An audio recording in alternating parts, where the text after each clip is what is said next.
विभाग केला. पहिल्या टप्प्यामध्ये नगरपालिकेचं इलेक्शन होते, दुसऱ्या टप्प्यामध्ये जिल्हा परिषद पंचायत समिती आणि शेवटी महानगरपालिकेची होणार आहे. आम्हाला माहिती मिळालेल्या त्याच्याप्रमाणे नगरपालिकेच्या शेवटच्या टप्प्यातच झेडपीचं इलेक्शन द्यायचं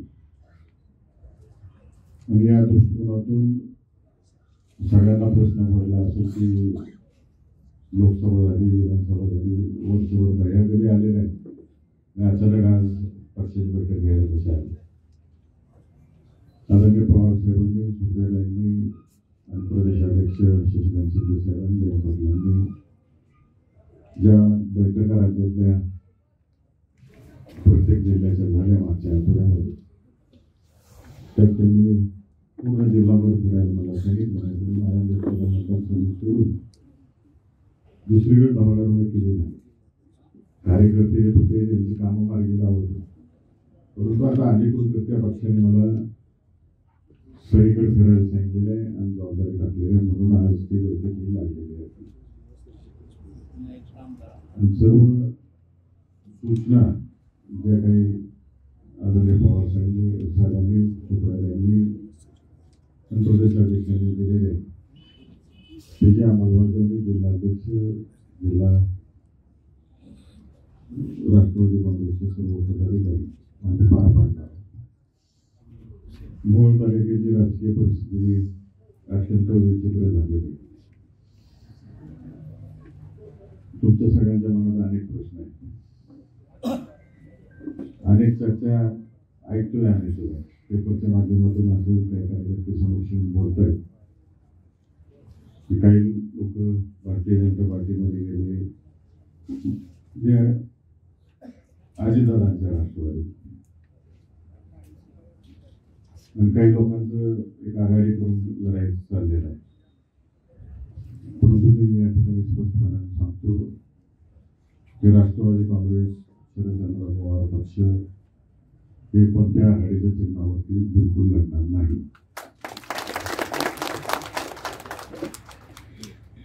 पवारसाहेबांनी स्पष्ट सांगितलेलं की 70% हे युवकांना नवीन चेहऱ्यांना संधी द्यायची.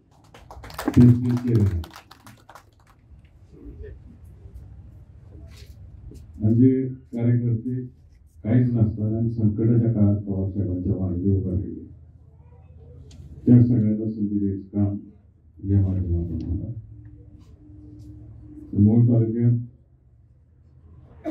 राष्ट्रवादी काँग्रेस, पवारसाहेबांचा पक्ष महाविकास आघाडी म्हणून युती करत की जे महाविकास आघाडीचे नेते मंडळी त्यांच्या पक्षाच्या चिन्हावर लढायचं आहे.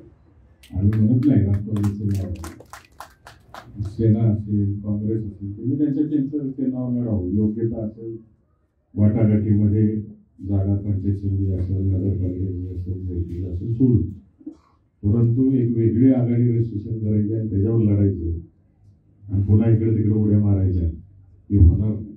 एक वेळ आमचा एकही पदाधिकारी निवडून नाही आला चालू, परंतु लढा देणार आहे आणि नवीन खेळ उभे करणार.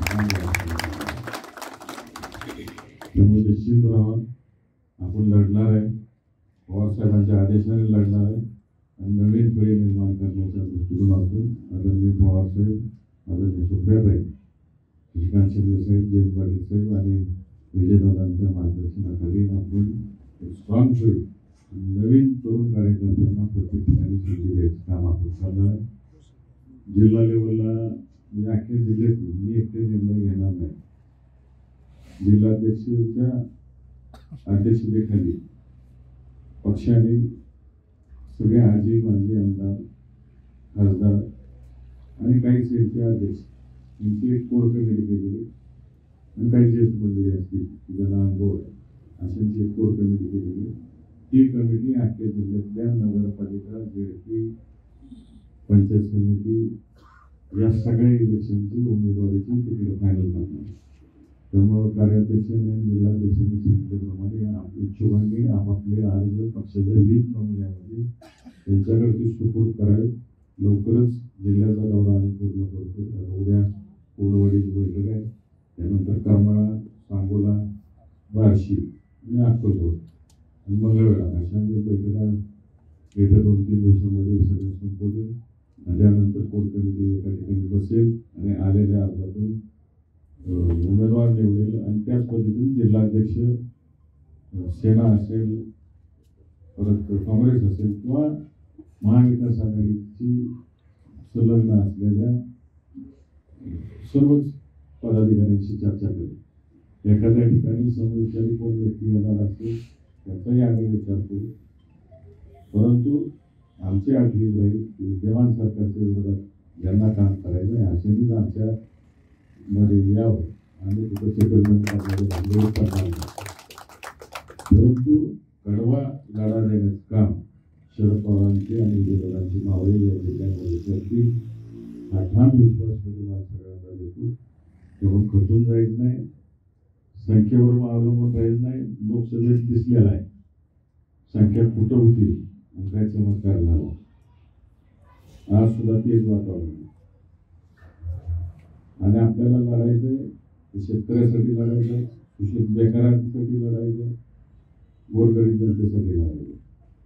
हा लढा उभा करण्याच्या दृष्टीकोनातून तुमच्या सगळ्यांची साथीची आम्हाला गरज आहे. मग 100% खात्री आहे की सत्ता असू नसून तुम्ही पवारसाहेबांवरची निष्ठा कुठं घडून दिलेली नाही, विजयदादांवरची निष्ठा घडून दिलेली नाही. त्यामुळं आपण लढणार आहोत. त्यामुळे तयारी लागा, बिनधास्त तयारी लागा सगळ्यांनी. काही करून आपण हे इलेक्शन चांगल्या पद्धतीने लढायचे, शांत डोक्याने लढायचे एवढं मी तुम्हाला सगळ्यांना या ठिकाणी आश्वासित करतो. नवीन पदाधिकाऱ्यांना आणि तालुका अध्यक्षांना विनंती करतो की जे काही बांधणं आहे ती बंद करू. एकामेकाची गचुरी देऊ आपण. तर बाहेर येताना सगळ्यांनी एकीनंच बाहेर यायचं आणि एकीनंच लढा द्यायचा. खुल्या व्यासपीठावर कधीही कुठल्याही प्रश्न मांडायचे नाही. काय असेल ते बंद करून काय तुम्हाला बोलायचं बोला. आणि तुमची अजून तालुका कार्यक्रमाची बॉडी झाली नाही, तुमची अडचण मी समजू शकतो. परंतु आता 2 दिवसांमध्ये अख्ख्या तालुक्याचे कार्यक्रम तुम्ही आणि विधानसभा अध्यक्षांनी प्रत्येक सेलचा अध्यक्ष प्रत्येकाची बॉडी प्रत्येक सेलची आणि नुसतं तालुका अध्यक्ष नेमला ते घरी घेऊन बसला असं चालणार. जवळजवळ 35 सेल आहेत. 35 सेलचे जर 35 पदाधिकारी म्हटलं तर जवळजवळ 1000च्या आसपास कार्यकर्त्यांना तुम्ही काम करण्याची संधी उपलब्ध करून देतात. त्यामुळे 2 दिवस अजिबात वेळ वाया घालवू नका. सगळ्या नेते मंडळींशी चर्चा करा. साहेबांबरोबर राहिलेली साहेबांच्या विचाराची जी माणसं आहेत प्रत्येक गावातल्या कार्यकर्त्यांशी चर्चा करा. ज्यांना तालुका पातळीवर काम करायचं आहे त्यांना तालुका पातळीवर, ज्यांना जिल्हा पातळीवर काम करायचं आहे त्यांना जिल्हा पातळीवर. माझी आठ एवढीच राहील किंवा जिल्हाध्यक्षांची आठ हीच राहील की ती लेटर पॅड घेऊन घरी बसायचं नाही किंवा स्वतःच्या वैयक्तिक कामासाठी वापरायचं. ज्याच्या मागं माणसं आहेत, समाजातले काम करायची तळमळ आहे, अशांनाच पद द्या. भलं कमी असू दे. 30 निवडायला सापडत नाही 10च द्या. तर ती 10 अशी पाहिजे की 100 जणांना हलवणारी पाहिजे. या पद्धतीची माणसं तुम्ही निवडावीत अशी मी लोकांना विनंती करतो. सगळ्यांनी ही मीटिंग संपल्यापासूनच कामाला लावा. लोकशाही मराठी ऐका, पहा, जागरूक रहा.